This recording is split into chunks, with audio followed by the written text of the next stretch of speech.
Una edición más chueca. Nadie se queja.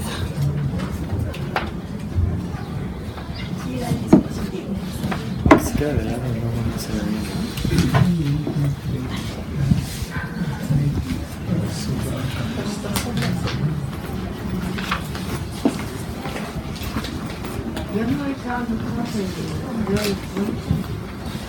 ¿Cómo qué? Correo electrónico, yo no hay que anotar. Sí, sí está, se firma, nombre, firma y correo. Ah, ok. No, es que tengo la letra un poco fea. El tercero dice correo. ¿Quiere que me pegue la letra? No, que se me letra.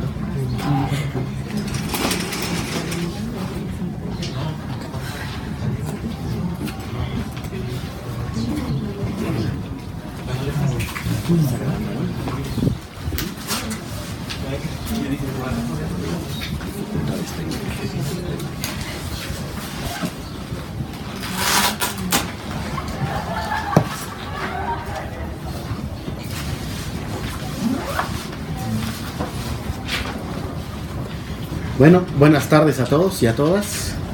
Este es la segunda conferencia sobre un ciclo que denominamos sobre algunas obras de Carlos Marx en conmemoración de ya los 200 años de su natalicio, que fue en 1818, y recordando un poco, Marx muere apenas el 14 de marzo, este 14 de marzo que acaba de pasar, que coincidentemente muere también Stephen Hawking, ¿no? Se descubre el pi, el número pi, ¿no? Entonces como que ese día concentra varias fechas importantes y acontecimientos importantes. La idea de este ciclo de conferencias es ir abordando diferentes obras de Marx de una manera cronológica. Empezamos la vez anterior con los manuscritos económicos filosóficos de 1844. Se hizo una introducción sobre dos escritos anteriores, Introducción a la crítica de la filosofía del derecho de Hegel, y los que se conoce como Cuadernos de París, que por cierto traduce Bolívar Echeverría y tiene un estudio introductorio de Adolfo Sánchez Vázquez, dos marxistas mexicanos, uno proveniente del exilio español y otro proveniente de Ecuador. El día de hoy toca la ocasión a dos textos posteriores a los manuscritos del 44, que es Ideología Alemana y el Manifiesto Comunista. En esta ocasión estaban propuestos tres ponentes. El primero es el maestro Mauricio Dimeo, con toda seriedad. El postdoctor Alejandro Karim Pedraza y el doctor Gabriel Vargas Lozano, que por una dificultad de salud de su esposa no pudo acompañarnos el día de hoy, pero envió su ponencia, a la cual se le dará lectura en los tiempos que se determinó para él, que son 40 minutos.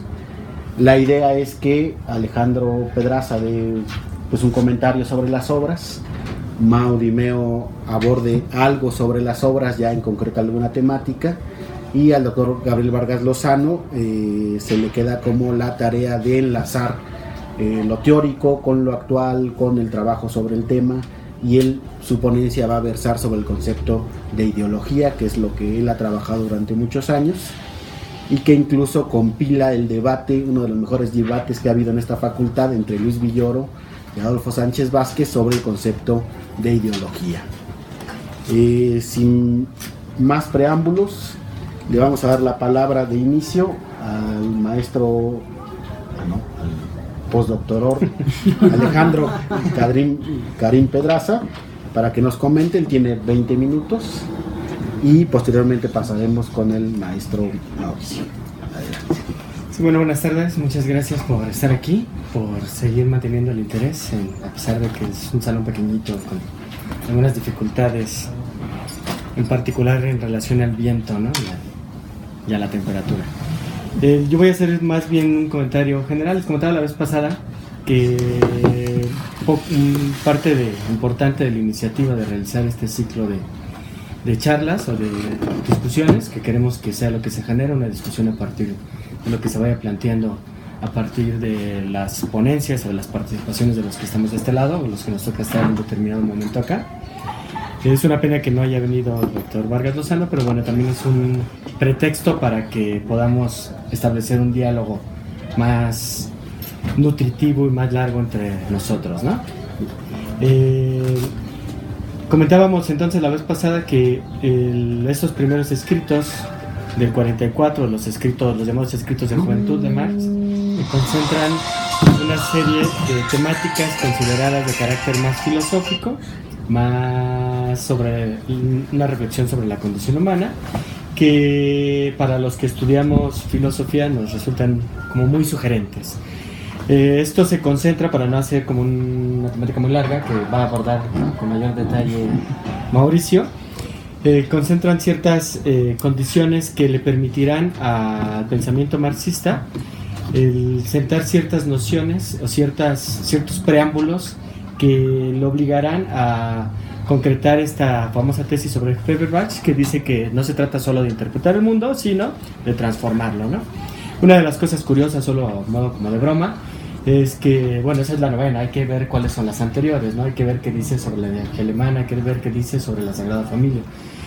¿A qué me refiero con esto? A que Marx está pensando en que es necesario comprender qué se está haciendo teóricamente sobre la realidad y cómo se está interpretando para ver por qué esta comprensión y esta reflexión sobre la realidad no está teniendo el impacto que se espera en relación a la transformación que es necesaria en este momento histórico.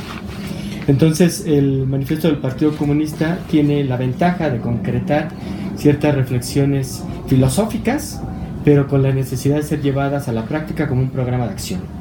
El manifiesto se empieza a gestar desde 1844, cuando se reúne en París con Engels, que haría una reflexión sobre los principios del comunismo, que supongo que también Mauricio, que es especialista en ese texto, nos va a hablar de él. Sobre cuál es el programa que debe de realizar el movimiento obrero y el movimiento proletario para poder emanciparse.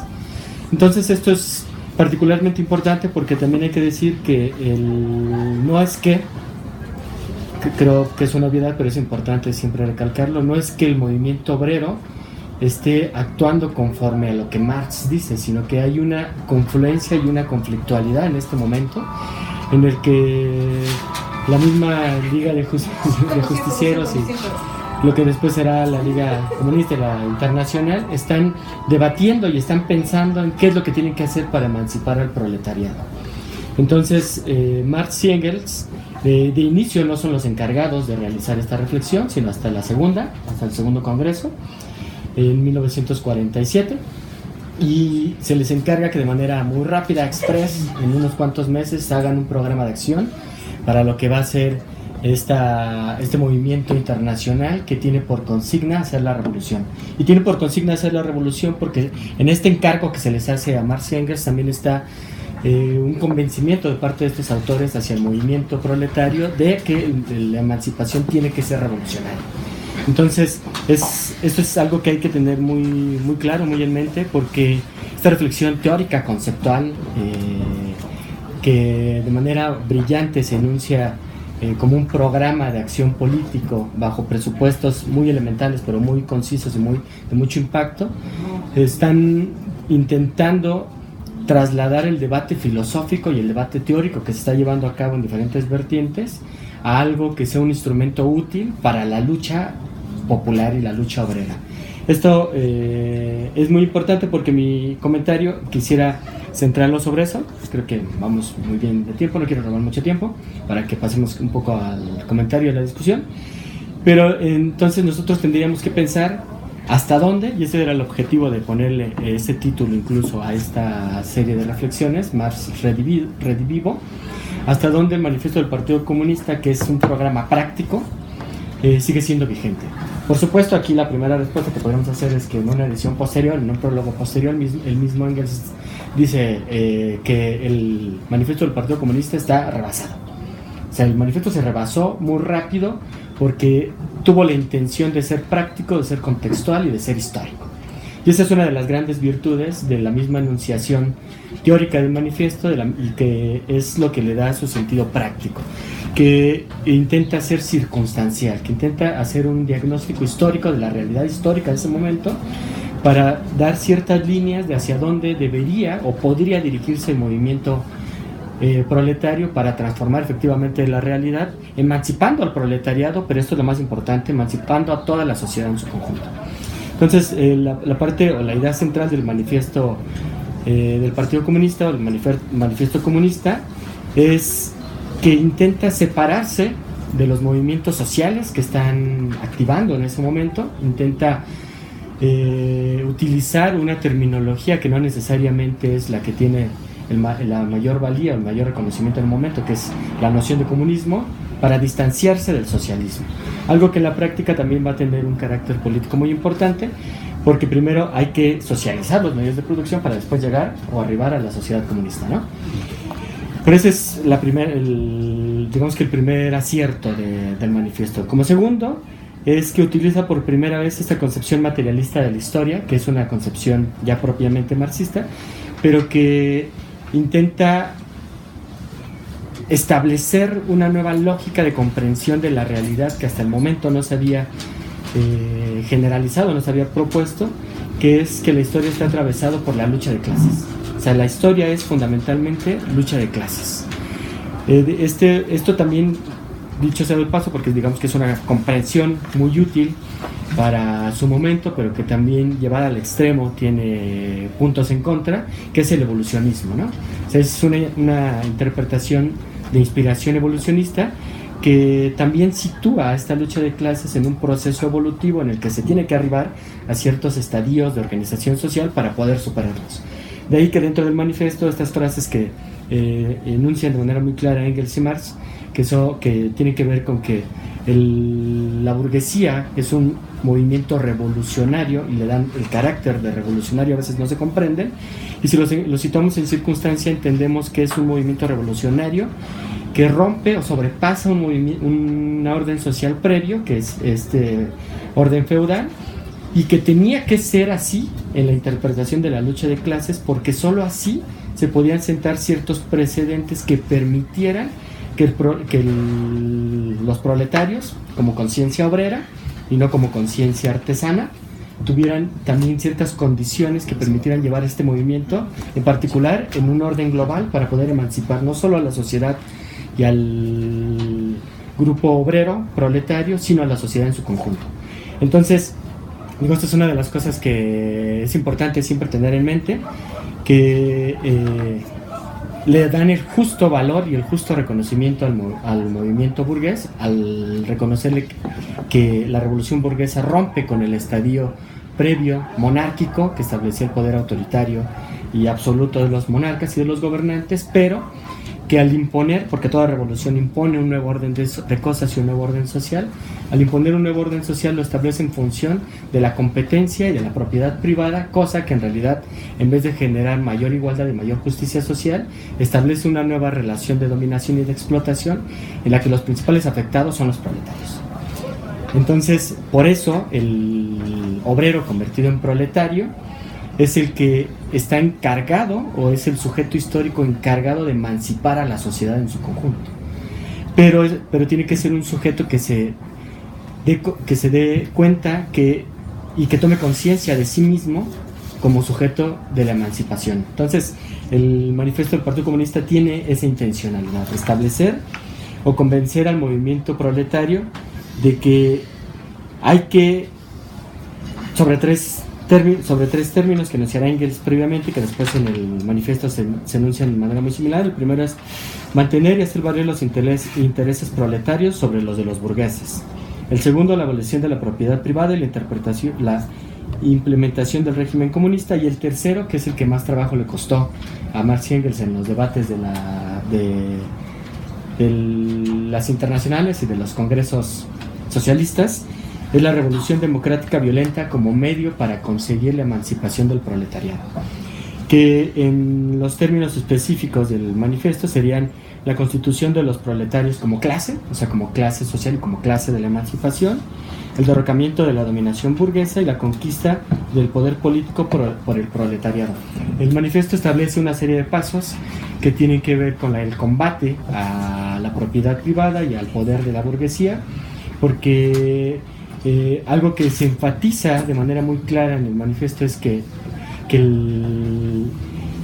la clase social en el poder es la clase social en el poder político, no solo en el poder económico, sino que la influencia y el poder que manifiesta en las relaciones de explotación y en las relaciones de intercambio también las refleja o están solapadas y posibilitadas por el poder político. De ahí que sea necesario la transformación de ese poder político mediante la revolución violenta y la revolución armada.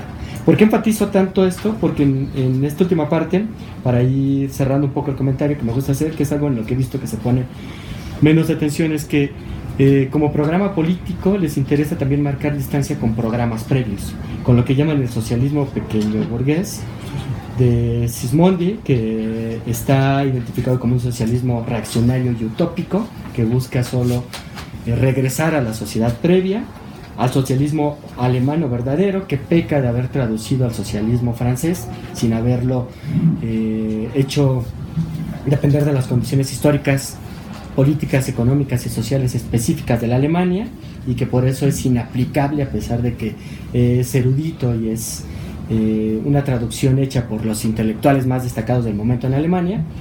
El socialismo conservador o burgués, que es del que al que le prestan particular atención Marx y Engels, porque es el que identifican como con la postura de Proudhon, que tiene que ver con una organización de beneficencia, que es curioso porque dice está organizada por organizaciones de beneficencia, protectores de animales y sociedades de templanza. Lo de protectores de animales solo me pareció como muy curioso, porque en realidad es lo que podríamos decir ahora que son como estas posturas pequeño burguesas buena onda, que por ahí decía un profesor, ojalá y esto no lo vea en YouTube, pero decía que son pachifresas neoliberales pero buena onda, ¿no? Entonces es este capitalismo sustentable, capitalismo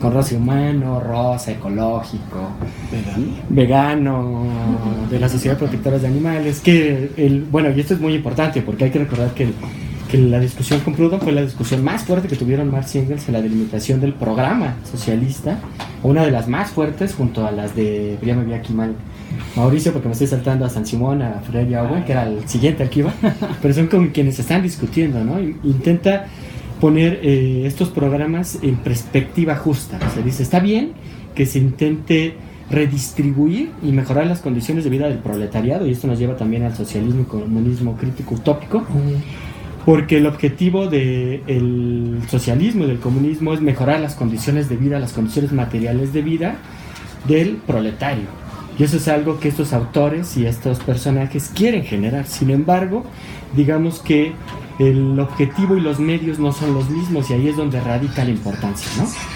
En el caso de Saint-Simon, de Fourier y Owen, en particular de Fourier y Owen, que realizan prácticas en comunas y prácticas en las fábricas que dirigen, sí mejoran las condiciones de vida de los trabajadores, sí redistribuyen beneficios a quienes participan de la producción, sin embargo no transforman las relaciones de explotación.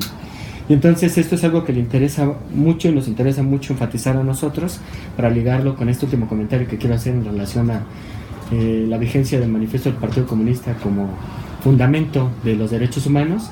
Es que no se trata solo de mejorar las condiciones de vida de los trabajadores y de la clase obrera en particular, sino de transformar las relaciones de opresión que generan que esa clase obrera sea la que está explotada. Y esa clase obrera, que es la que está particularmente explotada, en particular lo que tiene que ver con el lumpen proletariado, es la que tiene las condiciones sociohistóricas de darse cuenta de sí misma como sujeto de la emancipación, pero no como sujeto de su emancipación, sino como sujeto de la emancipación de la sociedad.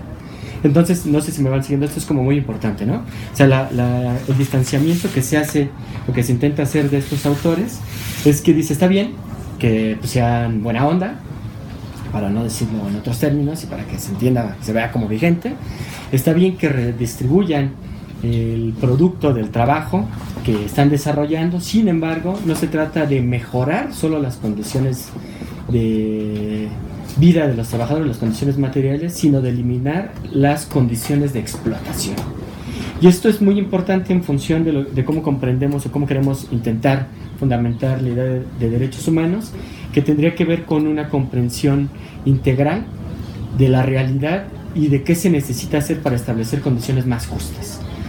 Está bien que el llamado liberalismo social o liberalismo democrático haya mejorado las condiciones de vida de los trabajadores, que haya enfatizado muchos de los derechos que podemos extraer del mismo manifiesto del Partido Comunista, como la educación gratuita, la salud como derecho, la vivienda como derecho, el mejoramiento del transporte, el crédito, los apoyos económicos no opresivos hacia los trabajadores, el mejoramiento de las relaciones de producción, a beneficio de la sociedad, porque también esto es muy importante, hay que decir que no se trata solo de que no se trata más bien de eliminar la propiedad, sino de eliminar la propiedad privada y hacer que la propiedad privada funcione a beneficio social.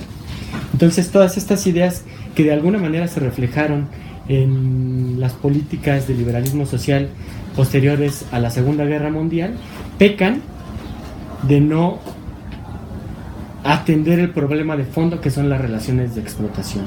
Entonces, si nosotros vemos cómo traer todas estas cosas que Engels y Marx nos están diciendo en el Manifiesto Comunista a nuestra realidad contemporánea, es no mejorar solo las condiciones de vida de la clase obrera, de la clase trabajadora, sino eliminar las condiciones de explotación y de opresión.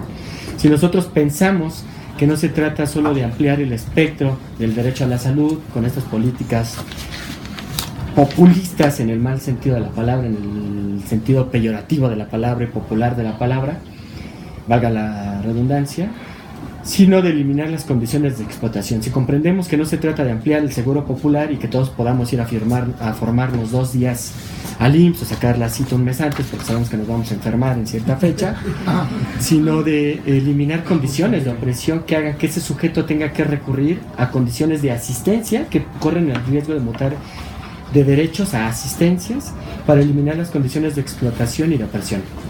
Entonces esto es muy importante porque se necesita hacer un análisis integral de cuáles son esas relaciones de explotación y de opresión que están generando nuevas formas, tal vez ya no de explotación obrera solamente, ni de explotación lumpenproletariada, sino de formas de servidumbre o de esclavitud modernas. Si comprendemos este tipo de relaciones capitalistas que generan formas de explotación, podemos comprender que a lo mejor, o que no más bien no que a lo mejor, sino que estas nuevas amenazas tanto a la naturaleza como a las relaciones laborales, a las relaciones humanas, como pueden ser, por poner solo un ejemplo y para cerrar, las relaciones extractivas en realidad están sobre la misma base, que es la lógica de la acumulación por desposesión, ¿no? La lógica de la acumulación por explotación y por desposesión hacia la clase más amenazada, que sí, esta es una de las cosas que habría que decir y que tuvo mucha vigencia durante mucho tiempo, pero que ahora empieza a perderla, que es la clase obrera organizada. Porque digamos que uno de los grandes aciertos del capitalismo y de los grandes fracasos del movimiento revolucionario es perder al sujeto de la emancipación. Ya no podemos hablar de un sujeto obrero organizado, sino que ahora las mismas formas de explotación en relación al sujeto de la explotación han cambiado. Ahora tenemos que pensar cómo esto se está asimilando a las formas de servidumbre voluntaria contempladas en la ley minera, por ejemplo, hacia las comunidades indígenas, cómo se transforma esta relación de explotación hacia, ya con esto me callo, hacia las figuras del outsourcing que generan nuevas formas de explotación en una condición muy específica que es la pérdida de derechos, en particular la pérdida de derechos humanos. Gracias.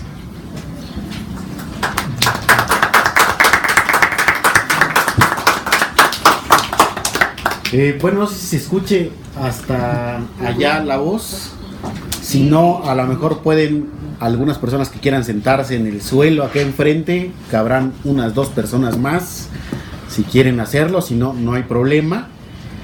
Este es la segunda conferencia dentro de un ciclo sobre las obras de Marx, que abarcaron en la primera conferencia los manuscritos de 1844, y que en esta ocasión estamos abordando 2 obras posteriores: Ideología alemana y Manifiesto comunista.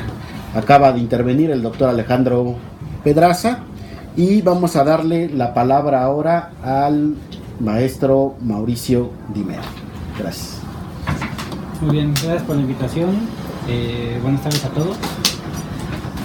Y yo quisiera empezar preguntando si ya conocen la película El joven Marx, que acaba de salir el año pasado. Se puede ver en internet en casi cualquier página, ya la he googleado varias veces. ¿Y por qué hablo de esta película? Porque se sitúa exactamente en el periodo que estamos tratando, ¿no? Cuando escriben Ideología alemana, cuando escriben el manifiesto. Pues muy interesante el contexto de esas dos obras. La Ideología alemana, una obra muy muy extensa, ¿no? Difícil de leer en nuestro tiempo, porque son discusiones que no están a flor de piel, sino que son un tanto locales, pero que efectivamente lo genial de Marx y Engels es que pueden hablar de lo local y hacerlo universal, ¿no? Hacer ese problema algo universal. Particularmente me voy a centrar en el primer capítulo, que habla sobre Feuerbach. Y en cuanto al manifiesto, pues ya me anunció el doctor Alejandro sobre este contexto que es a veces poco conocido, porque originalmente el texto se llamaba Principios del comunismo, escrito por Engels. Y lo curioso es que estaba escrito en forma de catecismo, ¿no? O sea, en lugar de decir ¿quién creó el cielo y la tierra?, decía ¿qué es el comunismo?, ¿no? Es decir, el formato. Si han leído el catecismo alguna vez, pues se parece mucho. El formato. Eso no le hace muy bien al marxismo, porque nos hace creer que es una religión, ¿no? Eso es lo malo del formato. Sin embargo, es muy didáctico, ¿no? Incluso es más sencillo leer Principios del comunismo que Manifiesto del Partido Comunista, aunque en realidad ambos son muy sencillos. Bueno, ya uno lo dice porque ha leído cosas más pesadas, pero igual y no todos les parece sencillo. También quisiera hacer mi participación, por un lado, sobre frases que se han vuelto célebres de Marx y Engels, específicamente Ideología alemana y Manifiesto, y al mismo tiempo esas frases nos pueden desmentir muchos prejuicios, ¿no?, que se han formado alrededor del marxismo, como tal. Primero, con Ideología alemana voy a empezar. La concepción materialista de la historia, ¿no? Esta visión del marxismo sobre qué es la humanidad, haciendo un recuento de cómo hemos imaginado que el ser humano se separó de los animales, ¿no? Científicamente, por ejemplo, la biología pues nos dice Homo sapiens sapiens, es decir, la razón, ¿no? Y esto, aunque es un elemento importante sobre por qué no somos solo animales, pues no explica, ¿no?, cómo nos separamos de los animales para ser seres humanos. También se ha hablado mucho sobre qué es la religión, que no hay ningún ser vivo que tenga religión más que el ser humano. Y la propuesta del marxismo pues es muy, muy clara, que nosotros producimos nuestros medios de vida, ¿no? O sea, transformamos el medio a nosotros en lugar de que nosotros nos adaptemos al medio simple y llanamente. Y eso nos ha dado pues todo lo que conocemos, ¿no? Nos ha dado ciencia, nos ha dado cultura, nos ha dado civilización, nos ha dado arte, filosofía, tan simple como que transformamos nuestro medio en lugar de esperar a que nuestro cuerpo se adapte al medio, ¿no?, en un proceso evolutivo que podría ser muy muy lento. Sobre esto mismo, pues la otra frase muy, muy importante es: no es la conciencia la que determina el ser social, sino el ser social que determina la conciencia, ¿no? Una frase bastante corta, simple, se puede decir, pero que no ha sido cabalmente comprendida, ¿no? Y como ejemplo tenemos pues la división de trabajo en trabajo intelectual y en trabajo manual, ¿no?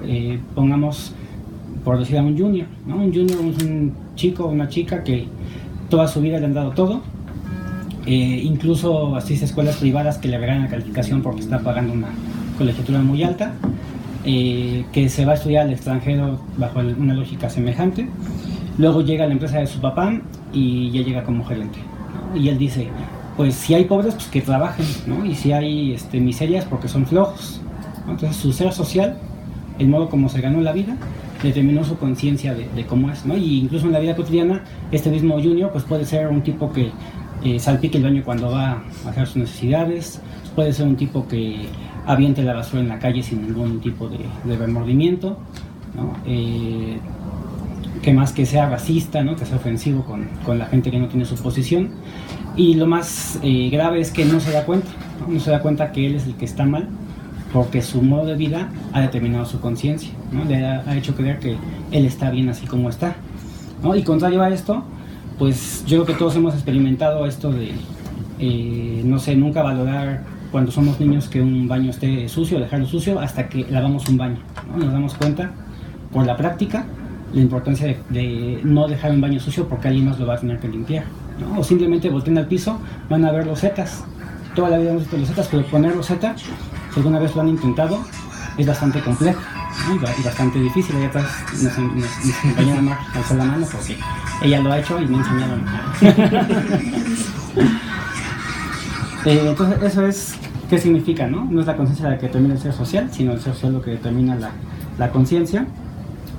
Esto explica también, bueno, ya hablando un poco más históricamente, cómo los primeros filósofos, los griegos, pues lograron serlo, o lograron crear la filosofía, justo porque primero instalaron un sistema esclavista, ¿no? Un sistema de clases, la primera lucha de clases de manera sólida, ¿no? Que existió en la historia humana, pues fue el sistema esclavista, en el que una clase, los amos, someten a otros que son los esclavos, y eso les permite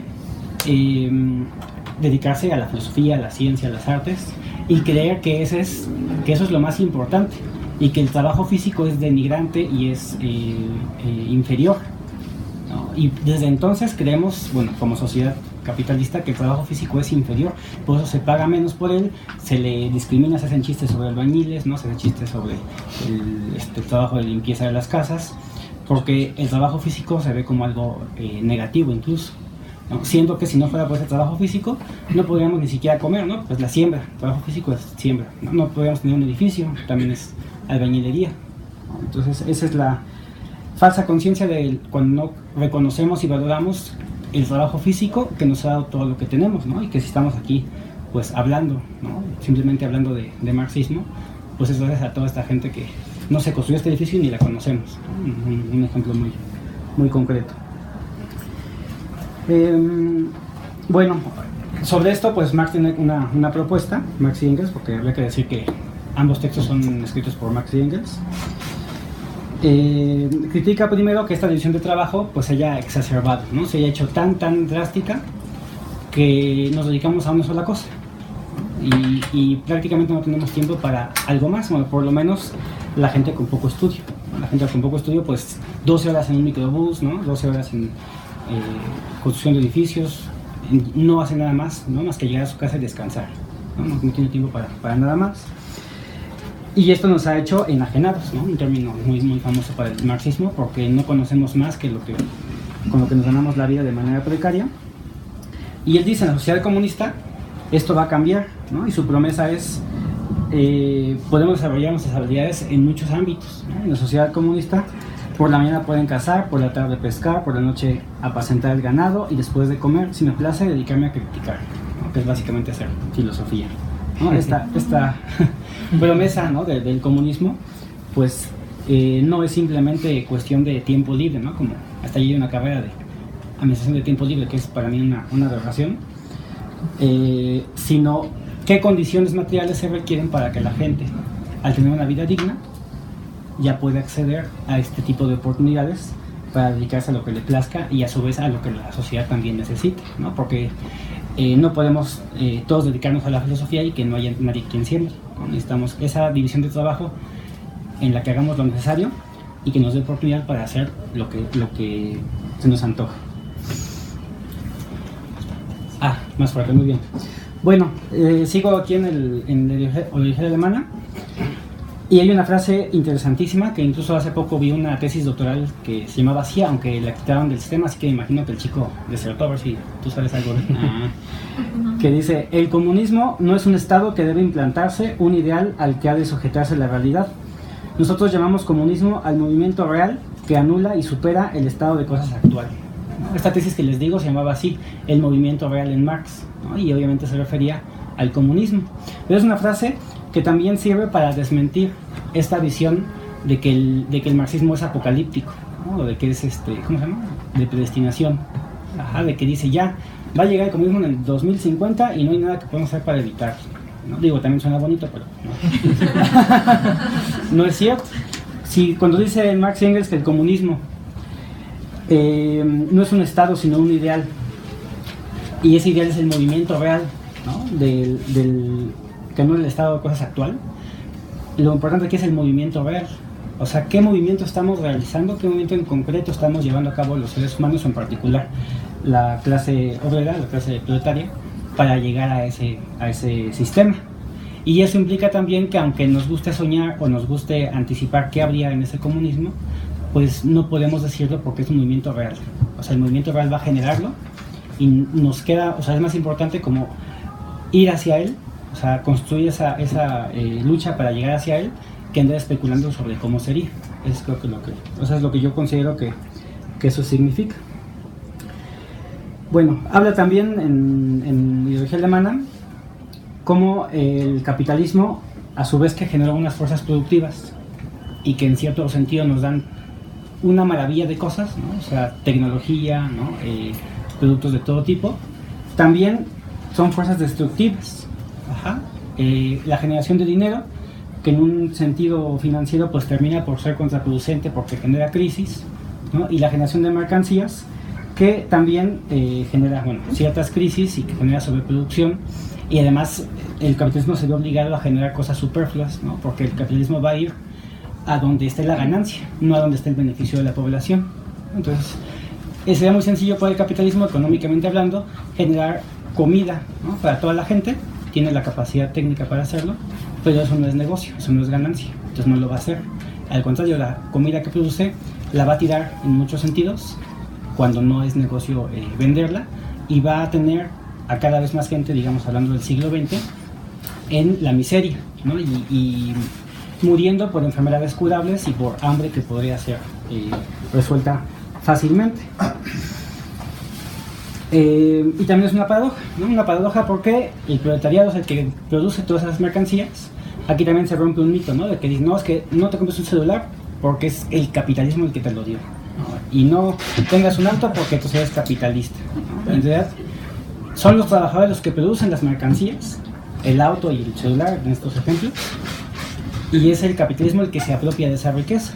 Entonces cuando un socialista compra un celular, compra un auto, en realidad está en algún sentido, digo, no es como justificatorio, valorando el trabajo, ¿no? De la gente que hizo esas cosas, la gente que ensambló ese celular, la gente que ensambló ese auto, aunque en realidad el problema más importante no es el consumo, ¿no? También nos han hecho creer que consumir o no consumir es radicalmente contundente ante cambiar de sistema, y no es cierto. En realidad no tiene ninguna importancia, porque el capitalismo tiene el mecanismo para encontrar siempre nuevos mercados, nuevos consumidores, y el núcleo es la producción, y es lo que el capitalismo puede temblar cuando nos atrevamos, digamos, como trabajadores, a tomar esos medios de producción, ¿no? No tiene tanto que ver el consumo. Luego habla aquí Marx y Engels sobre cómo la revolución es necesaria en dos sentidos, ¿no? Primero, porque la clase dominante no puede ser derrotada de otro modo, ¿no? Está criticando directamente al utopismo, al socialismo utópico, creyendo que puede darse un acuerdo entre obreros y capitalistas, o bien se puede persuadir, ¿no? Mediante la razón, mediante la discusión, a los capitalistas de que no sean tan malos. Bueno, eso sí, pero que no cambien de sistema es otra cosa. O sea, porque en Suecia, Finlandia se les convenció de que no sean tan malos, pero hasta ahí quedó. No se puede extender ese estado de bienestar. Y por otro lado, no solamente una revolución es necesaria para derrocar a los capitalistas, sino también es necesaria para que el proletariado se forme políticamente. Ajá, o sea, la única forma en que los trabajadores pueden tomar conciencia, ¿no? De su papel histórico y que pueden entender y aprender a gobernar, ¿no? Porque el socialismo es un sistema en el que todos tienen la capacidad de gobernar y es un sistema auténticamente democrático, ¿no? Un sistema en el que todos pueden ser elegidos sin necesidad de tener mucho dinero, como es en el capitalismo. Pues tienen que aprender a emanciparse, ¿no? Eso tiene que ver con la educación popular y tiene que ver con que adquieran conciencia y formación política para poder hacer ese cambio, ¿no?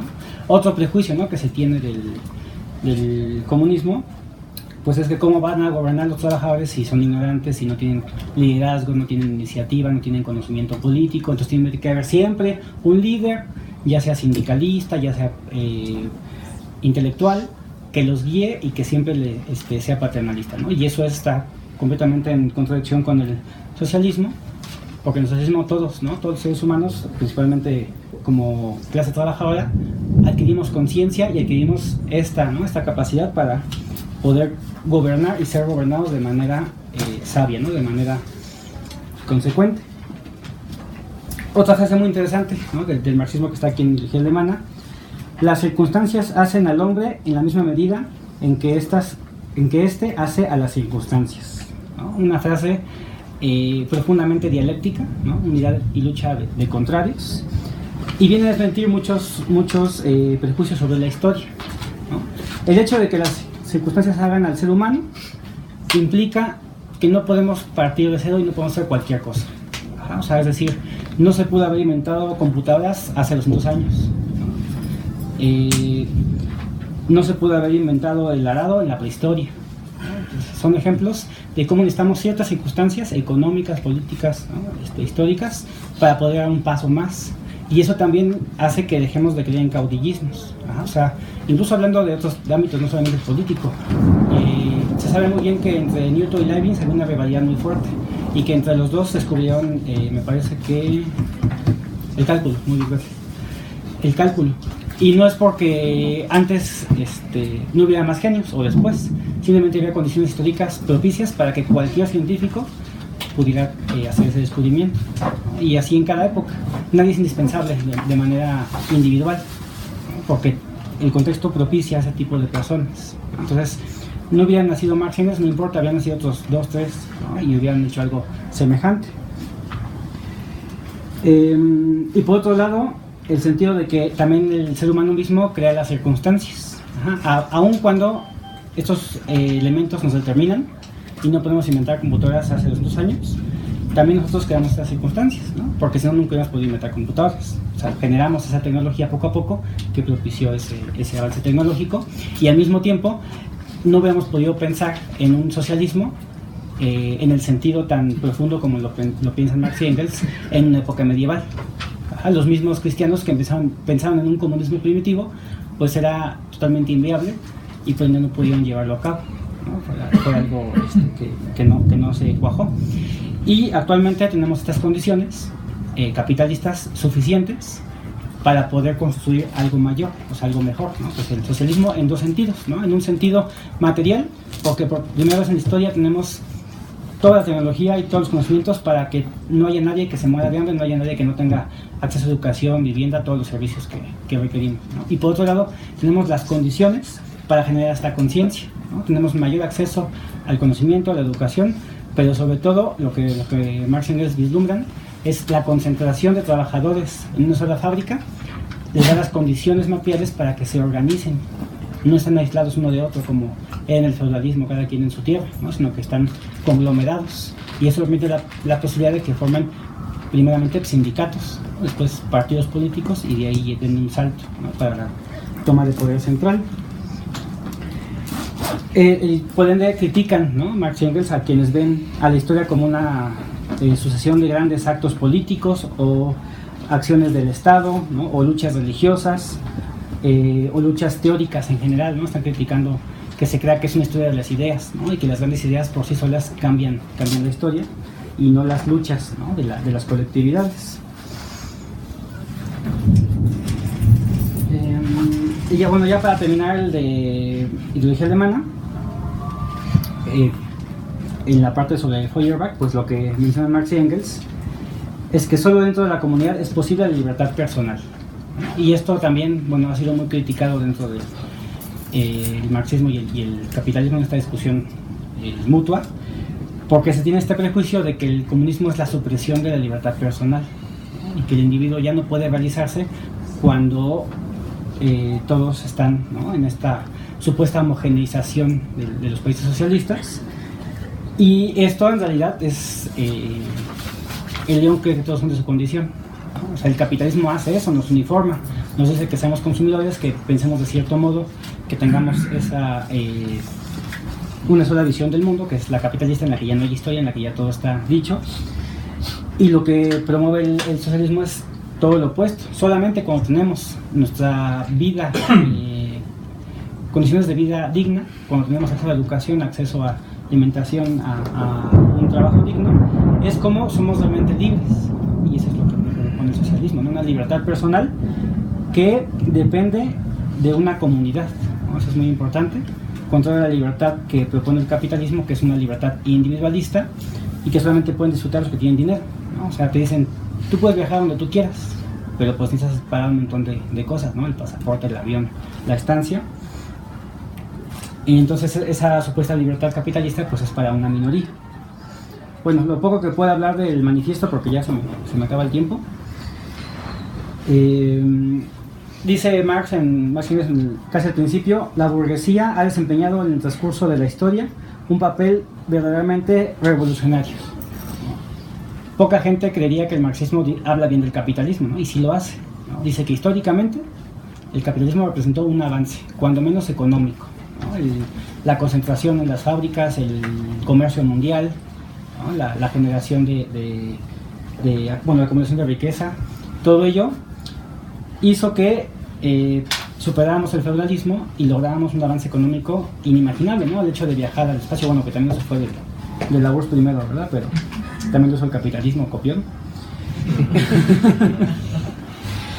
Y están diciendo Marx y Engels, sí, el capitalismo es un avance, pero él mismo sentó las bases para su aniquilación, ¿no? Primero, porque cada vez está desacelerando más su avance. O sea, si en un momento dado generó una impresionante medicina, una impresionante capacidad de agricultura, ¿no? Todo lo que tenemos alrededor, cada vez le conviene menos que este avance siga, porque este avance representaría que la gente se beneficie de él y que por ende ya no se genere tanta ganancia, ¿no? Lo que le importa al capitalismo es la ganancia económica, ¿no? Generar capital, y los beneficios sociales no le convienen en absoluto, por eso los está tratando de aniquilar. Entonces fue revolucionario en su momento, incluso usó las armas, ¿no? Para derrocar el feudalismo, y ahora nos dice, no usen las armas, ustedes sean pacíficos, porque la paz siempre lo logra todo. Ponen a Gandhi como el estandarte, pues una excepción a la historia, ese ejemplo, que también Gandhi en un momento dijo que la violencia era adecuada en ciertos contextos. ¿Y qué hizo el capitalismo? Pues enterró todo bajo el dinero, ¿no? La dignidad personal, incluso los diversos oficios, pues los redujo también a dinero, ¿no? Ser médico es generar dinero, ¿no? Ser filósofo, bueno, en este caso creo que no, pero los grandes oficios de la humanidad pues se reducen a cuánto dinero puedes generar, ¿no? Y los que no generan dinero pues no son tan importantes, ¿no? Entonces uno se pregunta, ¿cómo es posible, no sé, que un cantante, que no sé, un youtuber genere millones, ¿no? Y el ejemplo que les estaba dando, un campesino, un empleado de limpieza, que es más importante que una musiquita de internet, pues esté en la miseria, ¿no? Y eso es parte de esta intención del capitalismo, de solamente generar ganancias. Estoy viendo aquí las hojas de Alejandro que me está cortando. Muy bien. Bueno, ya concluyendo, una cosa muy importante dice aquí: lo que caracteriza al comunismo no es la abolición de la propiedad en general, sino la abolición del régimen de propiedad de la burguesía, ¿no? Porque también hay esta confusión, que la propiedad lo es todo tipo de propiedad, ¿no? Y habría que distinguir, ¿no? De la propiedad privada de la propiedad individual, porque cada uno de nosotros pues tenemos propiedad individual, tenemos nuestra ropa, nuestro cepillo de dientes, nuestro peine, ¿no? Incluso nuestra casa y nuestro coche puede ser, ¿no? Porque es individual, es para uso individual y puede cubrir nuestras necesidades. Pero a lo que se refiere Marx y Engels es los medios de producción. Que yo tengo una fábrica, ¿no? me beneficie de esa producción a costa de los trabajadores, eso es un inaudito, eso es lo que daña, lo que no permite que la gente tenga vida digna, porque pues esos trabajadores no van a tener la misma ganancia que el capitalista, aunque la merezcan, ¿no? Aunque hayan trabajado por ella. Entonces no se quiere destruir la propiedad personal en el socialismo, sino la propiedad privada, que el mismo nombre lo dice, privada significa privar a alguien más. No creo que tendría que haber tanta confusión, porque el propio nombre habla de que hay una injusticia. Bien, ya estoy concluyendo. Y ya un aspecto muy curioso, ¿no? La cuestión de la familia, ¿no? Que también habla Marx y Engels en el manifiesto, pues tienen que ver con esta malentendido del capitalismo, que dice que como el socialismo es la socialización de los medios de producción, también se van a socializar a las mujeres, ¿no? El manifiesto pues lo están criticando, ¿no? Ese malentendido, y que entonces para los comunistas un hombre va a tener muchas mujeres, ¿no? Que es una malentendido pues cómico, ¿no? No tiene ningún sentido, y lo que contesta el Marx y Engels pues es muy interesante. Sí, ya terminando, porque dicen, no, eso es lo que pasa en el capitalismo. En el capitalismo, si un hombre puede pagar la casa grande y la casa chica, pues las tiene, ¿no? Sin ningún tipo de problema, o bueno, problemas mínimos, porque también puede comprar la ley para que no lo metan a la cárcel. Y eso es el capitalismo. Además, el capitalismo hace que, bueno, por lo menos en el tiempo de Marx, o eres esposa o eres prostituta, no hay otra opción, ¿no? Y actualmente no es tan así, pero sigue habiendo una cierta influencia, ¿no? De esa situación. Y dicen en el socialismo, si cada persona, hombre y mujer, va a tener una posibilidad de vida digna, no tendrá necesidad ni de prostitución, en el caso de las mujeres, ni de casarse a la fuerza, o ni siquiera de casarse incluso, ¿no? Y los ejemplos del socialismo en la vida real del siglo XX, la Unión Soviética, y podemos incluir Cuba, Corea del Norte, cuando estuvo China, Laos, Vietnam, pues fue esta, que había comedores colectivos y había guarderías colectivas para que las mujeres pudieran o puedan dedicarse a estudiar y a trabajar en lo que más les plazca. Gracias.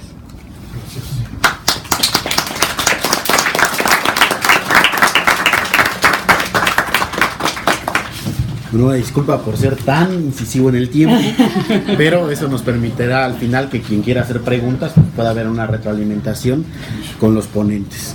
Como había dicho al inicio, el doctor Gabriel Vargas Lozano tuvo una emergencia médica con su esposa y por lo tanto no pudo asistir, tuvo que llevarla al hospital de emergencia, pero mandó su ponencia porque pues, había trabajado el tema y se le pidió con antelación su ponencia. Entonces voy a dar lectura a la ponencia de Gabriel Vargas Lozano. Es la ponencia de él, todo lo que yo lea es de él, no es mío, ¿no? Dada esta aclaración, Gabriel Vargas Lozano, ¿quién es él? Bueno, es un profesor investigador del Departamento de Filosofía de la UAM Iztapalapa y también es profesor de esta Facultad de Filosofía y Letras del UNAM. Participa en un diccionario internacional de marxismo y se ha dedicado mucho a sistematizar la historia de la filosofía en México, siglo XIX, siglo XX. Es de los pocos marxistas que defendieron al marxismo cuando cayó la Unión Soviética y mantuvieron en alto la vigencia y la validez de la teoría de Marx y Engels. Su ponencia se llama La ideología de Marx y su desarrollo posterior e inicia así. El tema de la ideología ha sido uno de los más suscitados... perdón. Es que si no pongo el tiempo, loco. El tema de la ideología ha sido uno de los más de los que más han suscitado debates tanto en el marxismo como en otras corrientes filosóficas y científicas. El debate sigue hasta la actualidad. Pero lo curioso es que todos los marxistas y no marxistas citan a Marx y Engels como los fundadores de la ideología, especialmente como conciencia falsa o conciencia invertida. Mi tesis es que Marx y Engels ponen las bases de una teoría de la ideología en su debate con los jóvenes hegelianos, pero no la desarrollan y al mismo tiempo formulan una concepción original llamada materialismo histórico. Etapa del pensamiento de Marx en que se originó el concepto. Como se sabe, en 1844 Marx inició una nueva reflexión en donde interrelacionaba las tres fuentes de su pensamiento: la filosofía clásica alemana, el socialismo francés y la economía política inglesa. Marx realiza un Aufteilung de las tres para conformar su texto titulado Los manuscritos económicos filosóficos de 1844. Marx había llegado a París junto con Arnold Ruch para publicar la revista Anales Franco-Alemanes, de la cual solo pudo editarse un número. Sin embargo, al poco tiempo, el gobierno prusiano presionó al francés para que expulsaran de París a un grupo importante de revolucionarios alemanes, lo cual implicó que Marx saliera de Francia el 25 de enero de 1845, trasladándose a Bruselas. En aquel periodo, Marx se había comprometido con el editor Karl Leske a entregar un libro titulado Crítica de la Economía y la Política, que nunca cumplió. Marx y Engels habían empezado su deslinde con respecto a las concepciones de los jóvenes hegelianos en su libro La Sagrada Familia o la Crítica de la Crítica Crítica. Luego Marx había redactado en unas hojas un texto que permaneció inédito hasta después de su muerte, las tesis sobre Feuerbach. Y finalmente los dos autores elaboraron diversos textos que David Riazanov, el editor ruso de las obras completas de Marx y Engels, Mega, denominó la ideología alemana, y que permaneció inédito hasta los años 30 del siglo XX. Eso quiere decir que son textos inacabados y que los autores no quisieron publicar. De igual forma, todo ese periodo que va de 1844 a 1848 es el de definición de su nueva concepción de la historia. ¿Quiénes eran los jóvenes hegelianos? Hegel, 1770-1831, había sido el filósofo más importante de las primeras décadas del siglo XIX en Prusia. En su última obra llamada Filosofía del Derecho, 1820, parecía afirmar que la Odisea del Espíritu había llegado a su culminación en la Alemania de su tiempo. A su muerte, sus discípulos se cindieron en dos corrientes: la derecha, que consideraba que el espíritu había llegado a su culminación, y la izquierda, que consideraba que tenía que seguir desarrollándose. Lo que en el fondo se debatía era si el Estado prusiano tenía que transformarse al igual que lo que había ocurrido en Inglaterra y Francia, o tenía que mantenerse como una monarquía absoluta. Los jóvenes hegelianos eran filósofos y teólogos como Max Stirner, autor del Único y su propiedad, Bruno Bauer y su hermano Edgar, teólogos críticos, Moses Hess, comunista religioso, Arnold Ruch, editor de revistas, y Ludwig Feuerbach, autor de La esencia del cristianismo, filósofo materialista y el primero en criticar a Hegel, entre otros. Los jóvenes hegelianos habían emprendido una crítica en contra de la monarquía por su falta de libertades políticas, pero sus críticas se concentraron en las ideas religiosas que según ellos englobaban todas las demás ideas metafísicas, jurídicas, morales y políticas. La crítica de las ideas religiosas partía de la premisa de que las ideas, los pensamientos, los conceptos y en general los productos de la conciencia por ellos sustantivada eran considerados como las verdaderas ataduras del hombre. Marx y Engels consideran que esta interpretación estaba invertida, como en una cámara oscura, es decir, tomaban al efecto como su verdadera causa, pero además creían que bastaba con interpretar de otro modo lo existente para que la realidad se transformara. Ya Marx, en su artículo titulado Crítica de la filosofía del Estado de Hegel, Introducción, publicado en los Anales Franco-Alemanes, había considerado que las ideas por sí mismas no transforman nada, ya que requieren un sujeto histórico que las lleve a cabo. Marx dice dicho sujeto histórico en la sociedad capitalista es la clase obrera. En el texto del mismo periodo y no publicado por Marx, denominado Las tesis sobre Feuerbach, entre otras cosas, escribe su célebre frase: los filósofos hasta ahora han solo interpretado el mundo, de lo que se trata es de transformarlo. ¿Por qué Marx y Engels llamaron ideológica a esta forma de entender las cosas? El concepto de ideología había sido propuesto por Destutt de Tracy en su obra Elementos de Ideología 1801-1815, en la cual buscaba extraer las consecuencias ideológicas de la Revolución Francesa. Sin embargo, Napoleón Bonaparte consideró que sus concepciones eran quiméricas, una falsa interpretación de la realidad. Aquí nació la concepción negativa de la ideología. De igual forma, en el periodo de la Ilustración, Holbach y Helvetius habían hablado de la influencia de las ideas en la sociedad. ¿Pero por qué los jóvenes hegelianos sostenían esa posición? ¿Por qué sus integrantes consideraban que el Estado prusiano debería modernizarse y, como estaba ocurriendo en Inglaterra y Francia, deslindarse de la religión? Pero, ¿por qué razón los jóvenes hegelianos habían considerado a las ideas una fuerza en sí misma? Para Marx y Engels era porque en la sociedad se ha desarrollado la división trabajo manual del intelectual. Desde este instante, ¿puede la conciencia imaginarse realmente que es algo más y algo distinto que la conciencia práctica existente, que representa realmente algo sin representar algo real? Desde este instante se halla la conciencia en condiciones de emanciparse del mundo y entregarse a la creación de la teoría pura, de la teología pura, de la filosofía y moral puras, etc.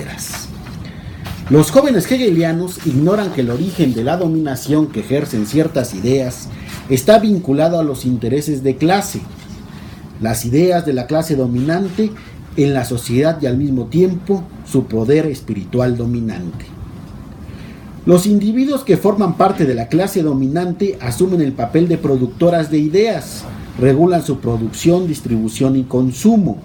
Los ideólogos que tienen la función de hacer aparecer las ideas como algo extraño a la clase, como dotadas de un poder propio, eso tendrá una resonancia en el fetichismo de la mercancía del capital. Detrás de las luchas ideológicas es necesario descubrir las contradicciones entre las clases sociales en conflicto. Podríamos decir que en la ideología alemana se concentran los elementos básicos de una teoría de las ideologías, pero acentuando su carácter negativo. En algunos análisis que se han hecho de este texto, se distingue entre un núcleo epistemológico que sería su carácter falaz y opuesto al conocimiento científico y filosófico, y la función social, que es el dominio de una clase social dada o de un bloque histórico determinado, como decía Gramsci. Pero Marx y Engels no se quedan allí, sino elaboran la tesis de que detrás de las ideas está el modo de producción y las estructuras jurídico-políticas. Nuevo sentido de la ideología. Marx va a utilizar el concepto de ideología en un sentido distinto en el famoso y malentendido prólogo a la contribución a la crítica de la economía política de 1859. Como se sabe, el libro titulado La contribución a la crítica de la economía política es el primer resultado de 10 años de estudio del modo de producción capitalista en Inglaterra, Francia, Alemania, después del fracaso de la Revolución de 1848 y que implicó el exilio de Marx y su familia a Colonia, a Inglaterra, a donde llegó sumido en la pobreza. En la Revolución de 1848, la hipótesis de Marx era que la burguesía se uniría a la clase obrera frente a la nobleza, pero no fue así y por tanto la revolución fracasó. Fue por ello que Marx se dirigió a Londres y decidió profundizar sus estudios sobre el capitalismo. A ese primer resultado, Marx antepuso un prólogo en donde en pocas líneas definía su trayectoria y esbozaba por primera vez y única su idea de que la sociedad estaba conformada por un sistema integrado por una base económica o infraestructura, una superestructura jurídico-política y formas de conciencia ideológica. El texto tiene ideas muy interesantes, pero también muy descriptivas. Marx no define la dialéctica existente entre diversas partes de la sociedad, como lo sostienen otros textos, y por tanto considera que el mundo económico podía ser explicado como si fuera ciencia natural, mientras las demás estructuras y formas de conciencia parecen solo efectos de la base. Lo mismo ocurre con el concepto de determinismo, que en el original alemán es el concepto Bedingen, que debe traducirse por condicionamiento, y así lo hace Wenceslao Roses. No es lo mismo decir que las condiciones económicas determinan la conciencia a condicionan la conciencia. Marx abre la posibilidad de una nueva concepción de la ideología cuando dice en el prólogo de 59 que es necesario distinguir entre las formas jurídicas, políticas, religiosas, artísticas o filosóficas, en una palabra, las formas ideológicas en que los hombres adquieren conciencia de este conflicto. La contradicción entre las fuerzas productivas y las relaciones de producción, así como las contradicciones de clase, y luchan por resolverlo. De los caminos materiales ocurridos en las condiciones económicas y que pueden apreciarse con la exactitud de las ciencias naturales. Marx en otros textos utiliza conceptos como reflejo ideológico, ideología política, forma apariencial e ilusiones de una época. En el Capital, Marx habla también de formas de conciencia. Aquí encontramos una nueva forma de abordar el tema. Para Marx existe un aspecto de la sociedad que está conformado por las luchas ideológicas. Este fue una temática que Gramsci desarrolla en relación a la función de los intelectuales y la construcción de la hegemonía. Para Gramsci, un grupo de clases subalternas, obreros campesinos, por ejemplo, no pueden ganar el poder si no elaboran una concepción del mundo convincente que el pueblo pueda adoptar como la solución efectiva para sus problemas. En el Capital, Marx ya no habla de ideologías, sino de formas de conciencia. Ideología, enajenación, fetichismo. Pero aquí se complica más la cuestión porque Marx introduce dos conceptos emparentados con la ideología.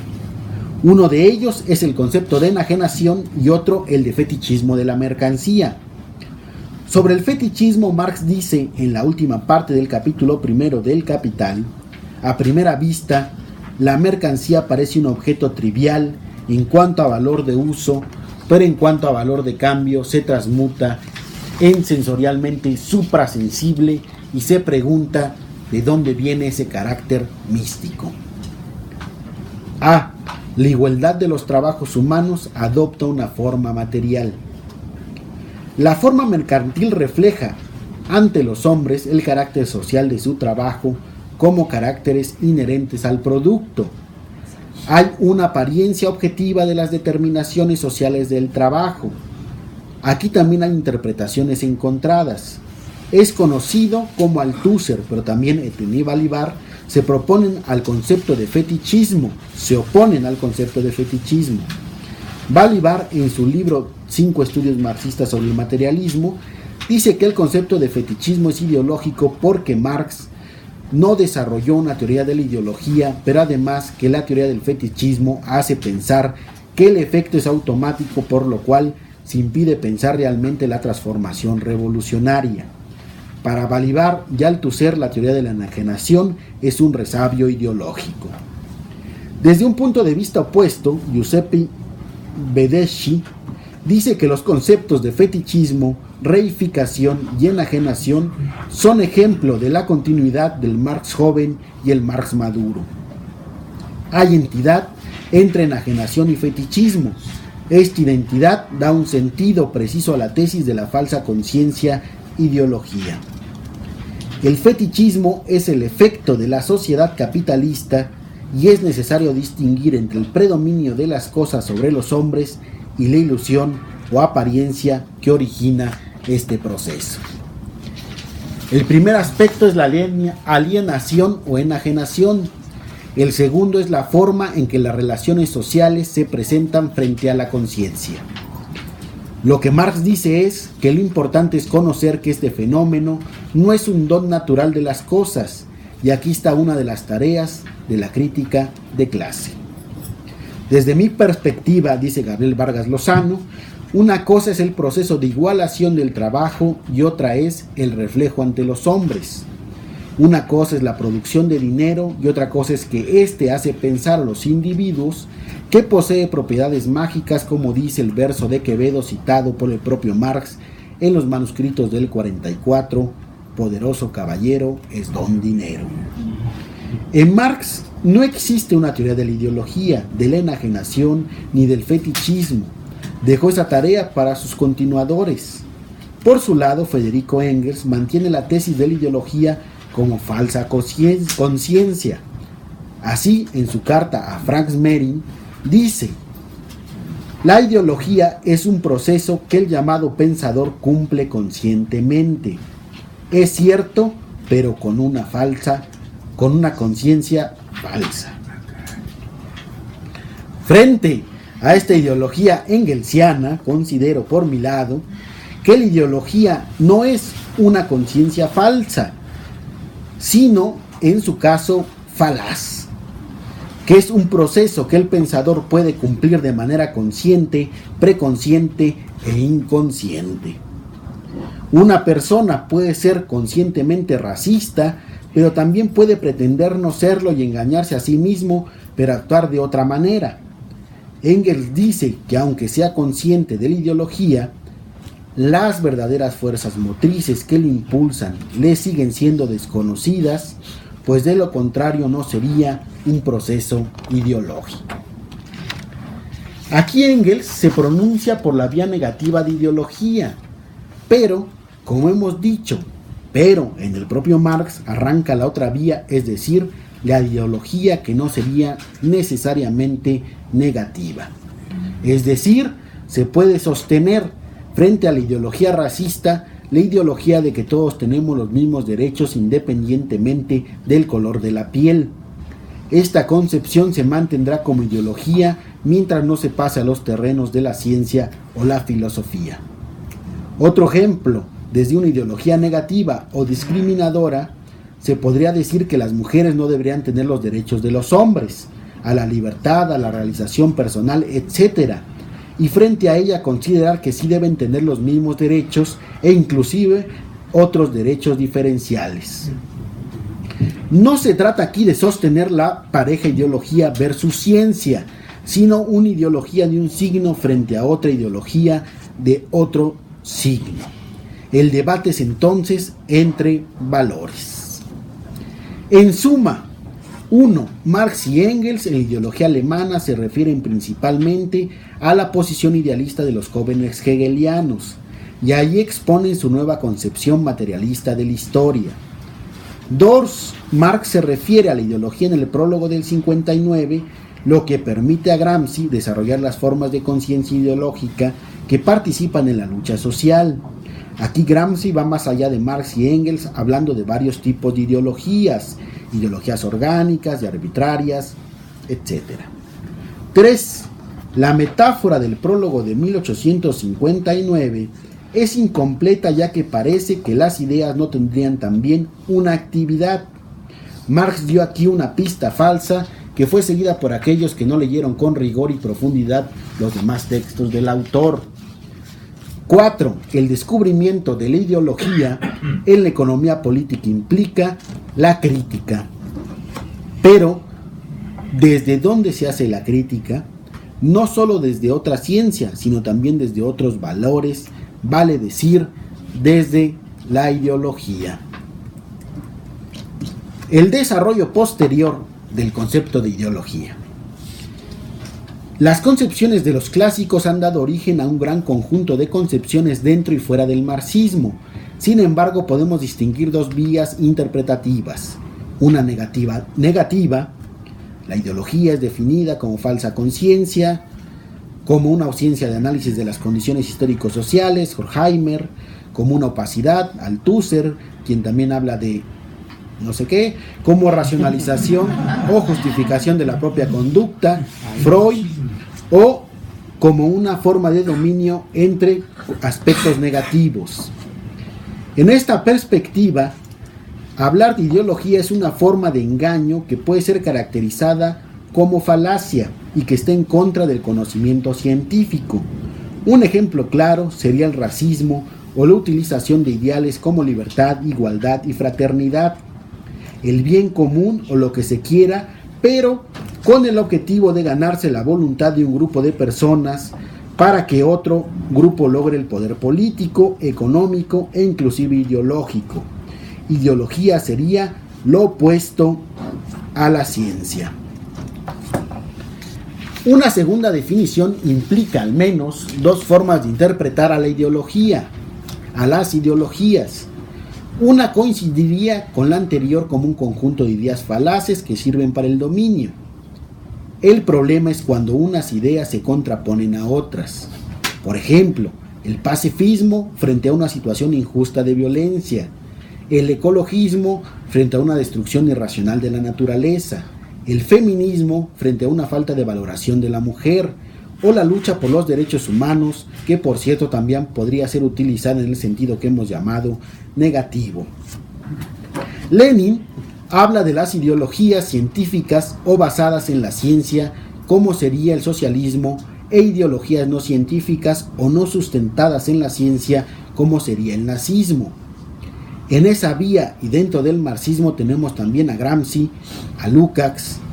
Para él el materialismo histórico era la expresión ideológica del proletariado en su esfuerzo por liberarse a sí mismo, historia y conciencia de clase.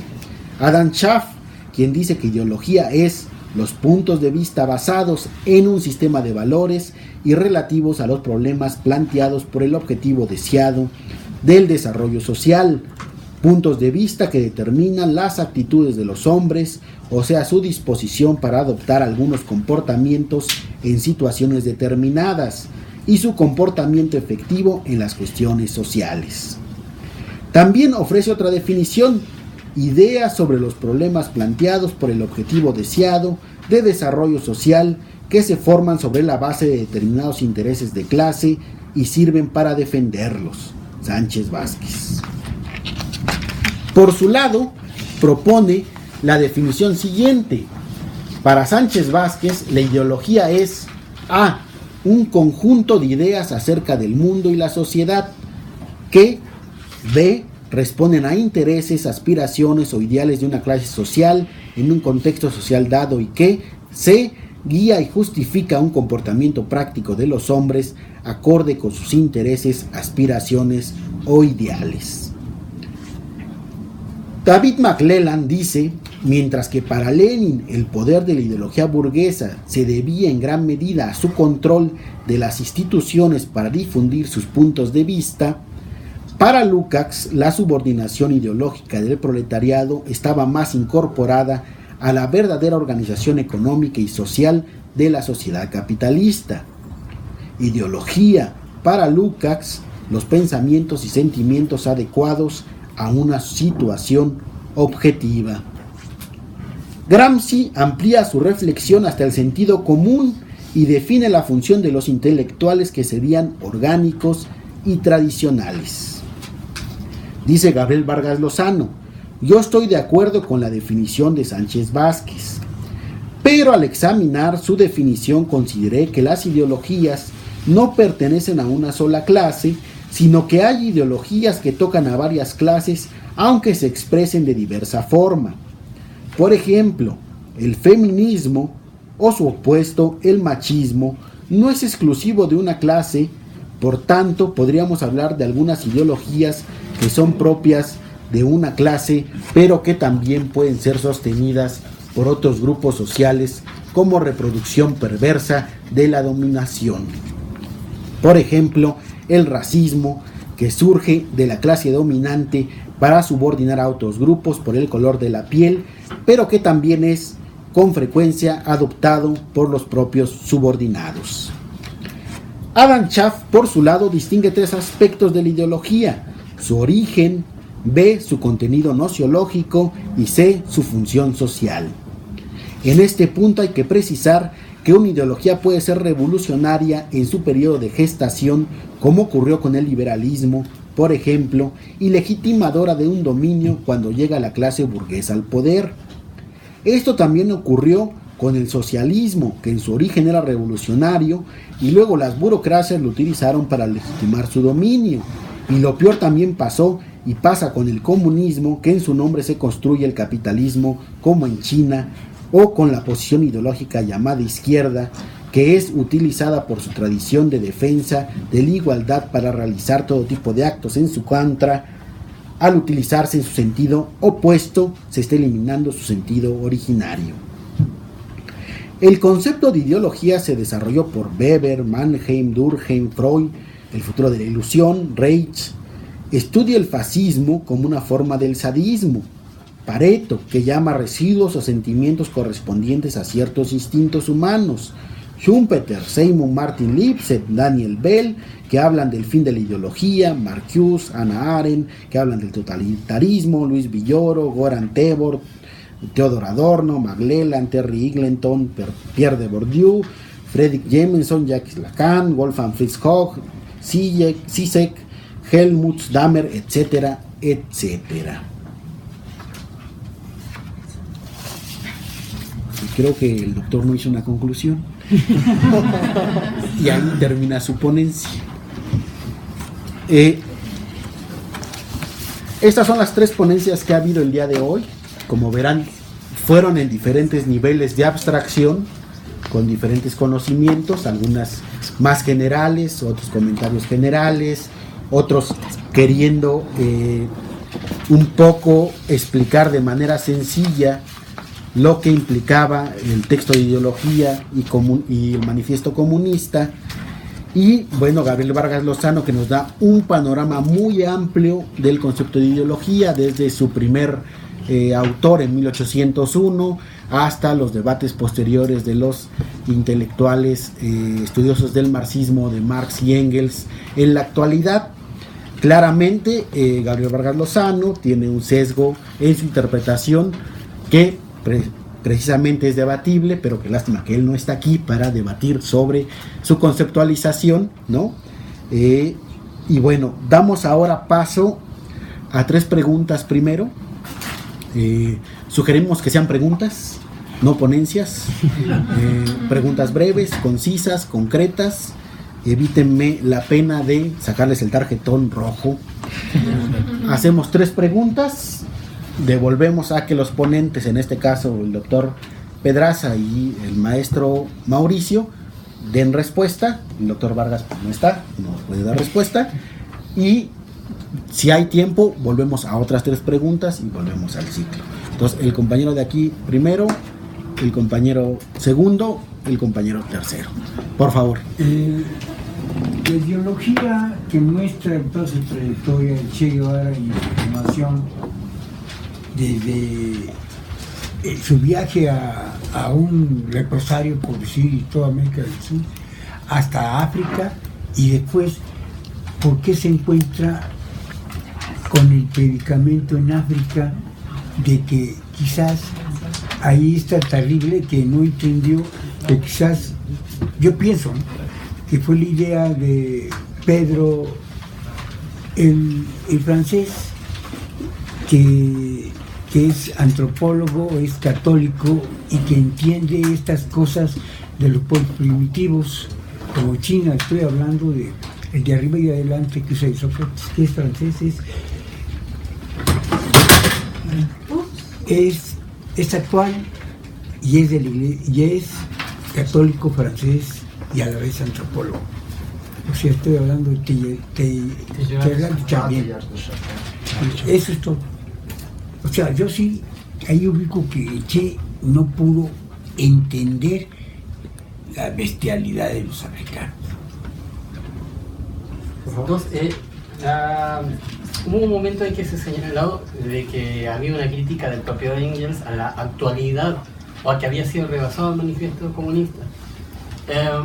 Néstor Cobán acá con el estudio introductorio, dice que en los diversos escritos, específicamente en el manifiesto, pero también en el Capital, por ejemplo, Marx sigue un pensamiento dialéctico. Lo primero que hace es señalar, en el fondo, una llamada de atención inmediata, que es, por ejemplo, cuando capta cuáles son las diversas clases, al señalar 2, pero que en su posterior desarrollo va agregando otros elementos. ¿Ya? Digo porque obviamente uno piensa hoy día en las caricaturizaciones que se hicieron del proletariado, del personaje con overol, engrasado, que evidentemente rebasan lo que puede hacer la cantidad de gente, de sectores de la sociedad que quedan insertos. ¿Hasta qué punto ustedes consideran que efectivamente Marx hizo un desarrollo más allá de la llamada de atención inicial para establecer un enemigo identificado en el caso del burgués, pero a través de otro opuesto inmediato y único que vendría a ser el proletariado, pero que evidentemente él también lo singulariza en diversos aspectos, por ejemplo el caso del lumpenproletariado. Por favor, el tercero. Sí, la pregunta sería si hay una diferencia de fondo o no, o si son categorías sinónimas entre lo que es enajenación y alienación.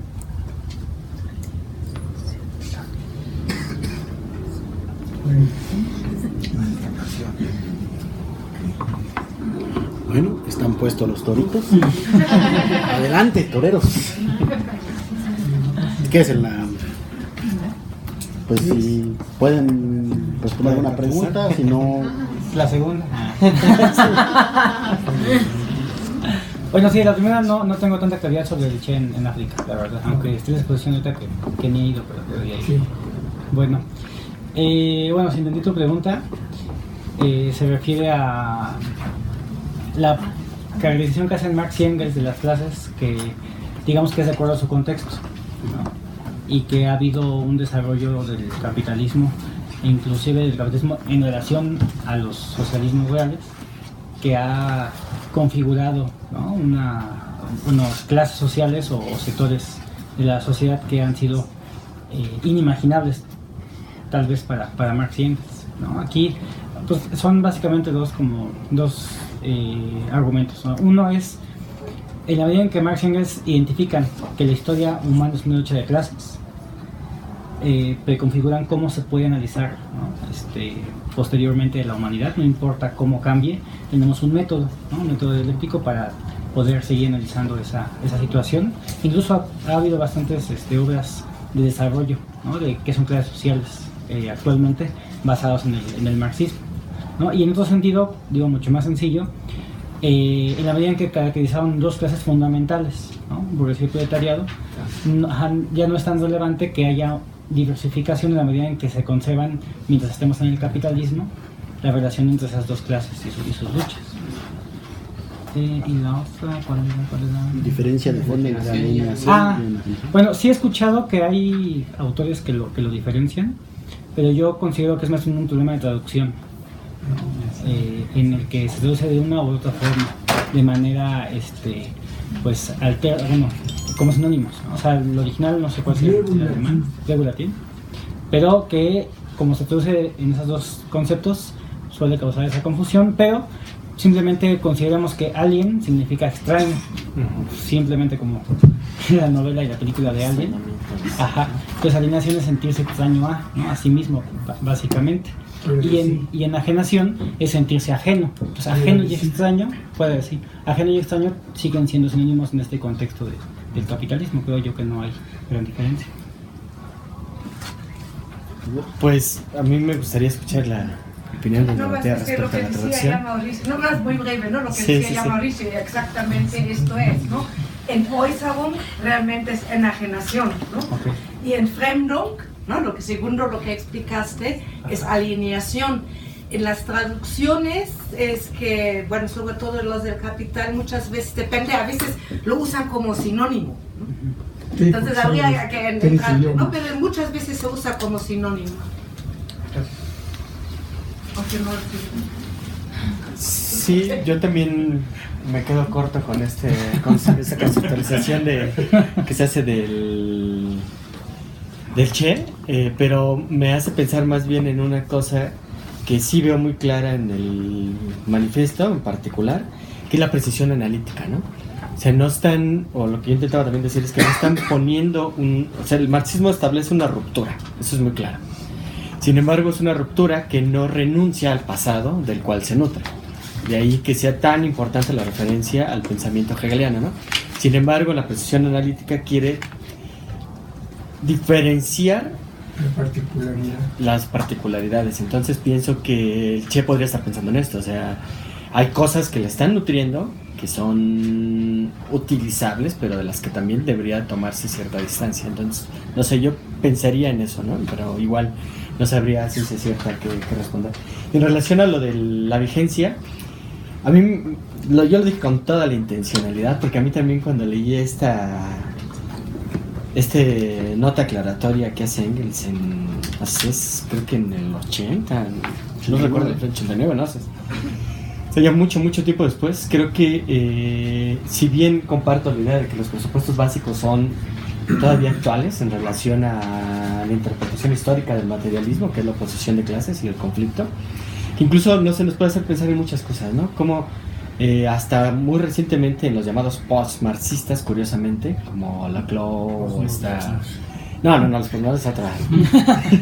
Pero Chantal Mouffe, Laclau, Balibar, la idea del conflicto vuelve a ser central en las relaciones políticas, en oposición al liberalismo, que es una de las ideas que, si bien está inmersa dentro del debate del manifiesto, como que se dejó de lado mucho tiempo, ¿no? Por la izquierda. Entonces, esa es una de las cosas que me parece muy vigente. Lo que a mí me hace pensar la no vigencia es precisamente en estos dos capitulitos finales que todo el mundo deja un poco de lado porque ya no son tan vigentes, que es la oposición precisamente analítica a los conceptos y a las prácticas conceptuales que se están desarrollando en el momento histórico en el que se escribe el manifiesto.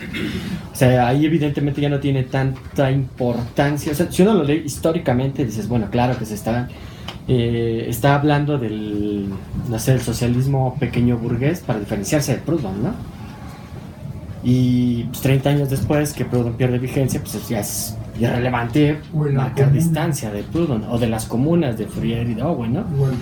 Entonces, yo creo que en eso es lo que está pensando Engels. O sea, hay cosas que están superadas históricamente por el contexto histórico. Entonces, la obligación no es reproducir la conceptualización analítica doctrinalmente, sino ver que, como es un proceso de oposición histórica circunstancial, que tiene que ver con una serie de presupuestos sociales, epistémicos tal vez no los refiero de manera tan clara, pero sí sociales, económicos y políticos, sociales, económicos y políticos, sí, es que habría que ver hasta dónde esas categorías siguen dando para pensar la realidad, que es esta que dice Mauricio de manera muy clara, que es la relación de explotación y de dominación, ¿no? Esa sigue siendo vigente, y mientras estaba escuchando yo la ponencia de Gabriel y la participación de Mauricio, pensaba en este texto de Zizek, de Reflexiones marginales sobre la violencia, en el que dice, pues, el capitalismo se perfecciona tanto que ahora los capitalistas son los grandes benefactores de la humanidad, ¿no?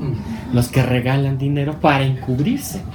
Lo que no está diciendo que como decía Alejandro, el capitalismo no dejó de ser malo, ahora es menos malo en algunos contextos porque lo convencieron de ser así para encubrir su violencia. Y de cierta forma la crítica que hace Wilde desde otra visión de la izquierda en su el alma del hombre bajo el socialismo, donde le critica la posición que tiene el que recibe el beneficio. En el caso del mendigo que recibe el beneficio, dice el mejor mendigo es el que rechaza la limosna porque en el fondo no justifica los sentimientos de caridad del capitalismo.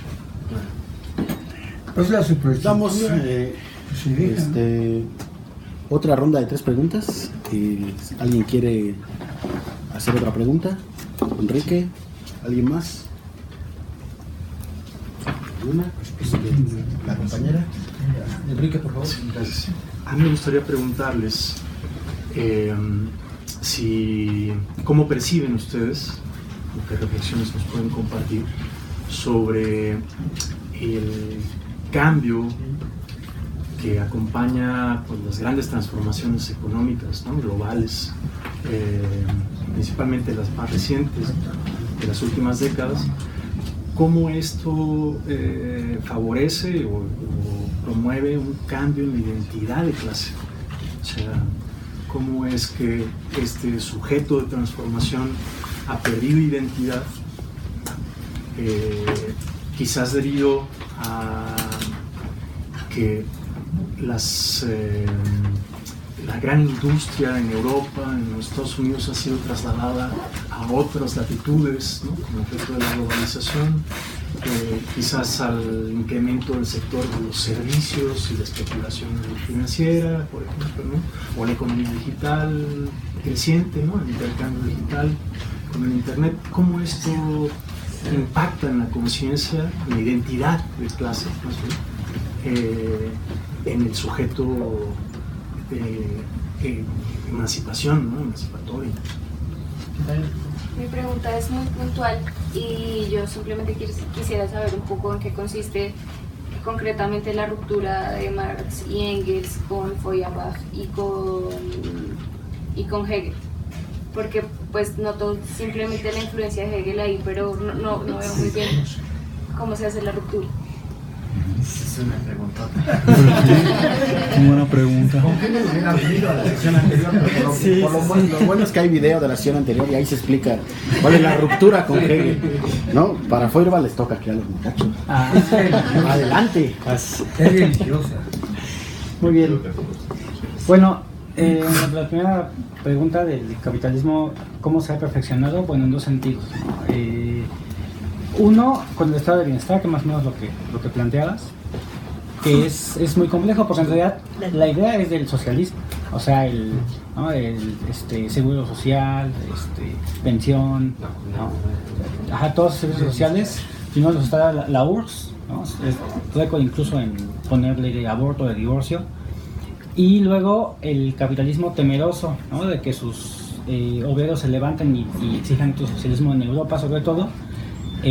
Concesiona los derechos sociales sin el cambio de sistema, ¿no? Y actualmente lo mantiene sobre todo en países nórdicos, ¿no? Porque ya con la caída de la URSS poco a poco empieza a desmantelar sus servicios, inclusive en México, Estados Unidos sobre todo, comparado con lo que tenían, para privatizar todo, ¿no? Que es ya lo que llamamos el neoliberalismo.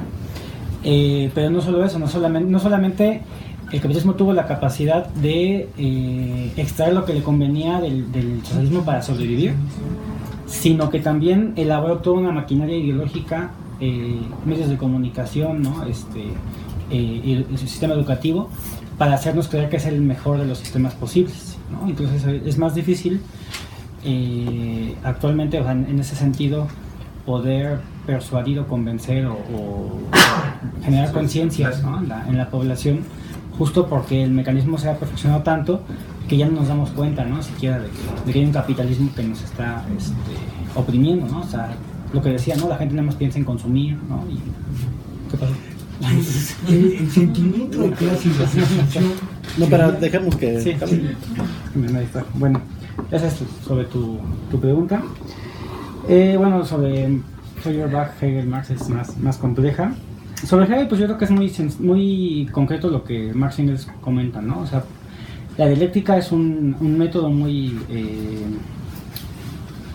bueno de Hegel, que lo descubre Hegel, y simplemente es dar la vuelta, ¿no? O sea, la frase de Marx y Engels no es el pensamiento lo que determina el ser, como pensaba Hegel, sino el ser que determina el pensamiento. Y haciendo esa inversión se conserva la dialéctica de una lucha de contrarios, pero aplicado en la historia y en la práctica misma, ¿no? Entonces Hegel, pues al aplicar la dialéctica de manera idealista, pues se queda prácticamente avalando el capitalismo, creyendo que ya llegamos a la cumbre con religión, filosofía y arte. Y Marx y Engels se dan cuenta que todavía falta más en el proceso histórico. Creo que eso es básicamente. Y lo que hace Feuerbach, pues es básicamente dar ciertas nociones para que se pueda sustentar el materialismo de Marx y Engels, ¿no? O sea, Feuerbach se da cuenta justo de que Hegel falla al no ser materialista, al creer que la idea está sobre la materia. Lo que hace Feuerbach es decir, no, la materia es la que está predominante sobre la idea, pero para Feuerbach la materia es abstracta, ¿no? Habla de el hombre en abstracto, ya no de la idea, sino de el hombre, pero el hombre en general, no de los seres humanos en su historia, ¿no? Y al hacer eso, sí da un paso muy importante, creo que es históricamente valioso porque a Marx les da una pauta para continuar ese paso, pero se queda ahí como el hombre abstracto y no llega al paso de los hombres históricos y hombres y mujeres históricos. Gracias. Pues creo que Mauricio contestó muy bien, ¿no? Solo agregaría, no solo agregaría pues, esta invitación a revisar la primera sesión, ¿no? Que es precisamente sobre ese tema, y en particular para puntualizar la precisión o la distinción que se hace sobre el pensamiento de Hegel es en relación a la dialéctica del amo y el esclavo, ¿no? O sea, que dice, bueno, al final es la inversión y la relación de dominación se mantiene intacta, y de lo que se trata es de superar las relaciones de dominación y de explotación, ¿no?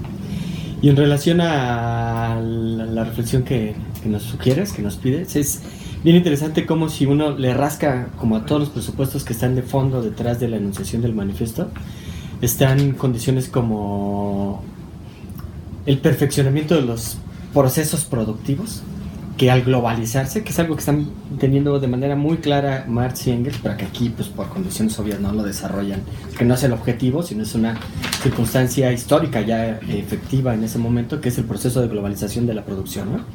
Entonces, lo que es muy interesante es que para Engels y Marx dicen, eso mismo va a posibilitar que el sujeto se dé cuenta de que también es un sujeto global, y que no necesita emanciparse a sí mismo en una sociedad particular, sino a toda la humanidad, porque se ve afectado por una relación de explotación global que afecta como globalidad a toda la humanidad.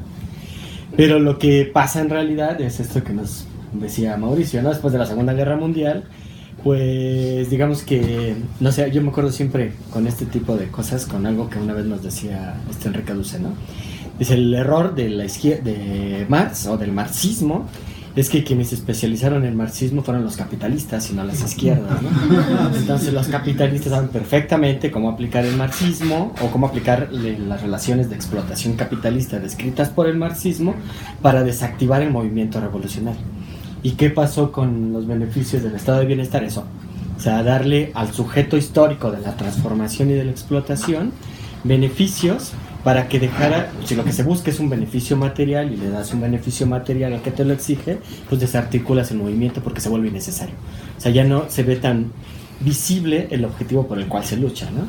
Y entre que sucede eso y se van, por un lado, se va desarticulando el movimiento social y por el otro se crean condiciones de mayor explotación en esta relación del proletariado que está atravesado por la necesidad, y que él mismo lo dice, ¿no? Que un sujeto atravesado por la necesidad se vende fácilmente. Entonces se polarizan el obrero con beneficios y el obrero precarizado, y entre los dos se comunican porque lo que hacen es que se ven opuestos entre sí. Uno anhela lo que el otro tiene, y entonces la oposición se crea entre los explotados, no entre los explotados y el capitalismo, ¿no? Creo que esa fue la maravilla del capitalismo del siglo XX, o sea, trasladar el sujeto de la explotación y de la oposición a los mismos obreros explotados y presentarse a sí mismo como benefactor. Bueno, está aquí el doctor Carlos Perzábal, que es uno de los ponentes que va a seguir la siguiente sesión, que va a versar sobre el capital. Lo invitamos con la finalidad pues, de que viera el ambiente, quienes asisten, un poco las preguntas que se hacen. Creo que hay un reto ahí para el doctor, que es explicar la vigencia del concepto de proletariado y qué significa el proletario para Marx desde el Capital, ya no desde sus obras que van configurando su concepción de la historia y su concepción del desarrollo de la filosofía, sino del Marx maduro, en donde va a conceptualizar qué es el proletario y si sigue vigente esa conceptualización de Marx del proletario como sujeto transformador y como sujeto principal de una revolución socialista, ¿no? Lo dejo por ahí, Carlos, para que lo abordas en tu ponencia, ¿no? Estaba también aquí el doctor Eugenio Gogol, pero se fue. Él también va a estar en la siguiente sesión. Entonces, digamos que en la siguiente sesión tenemos puro peso pesado, ¿no? Recordar que en la siguiente sesión vamos a regalar el libro que hace el doctor Perzábal, que son guiones metodológicos, síntesis y resúmenes del primer tomo del Capital.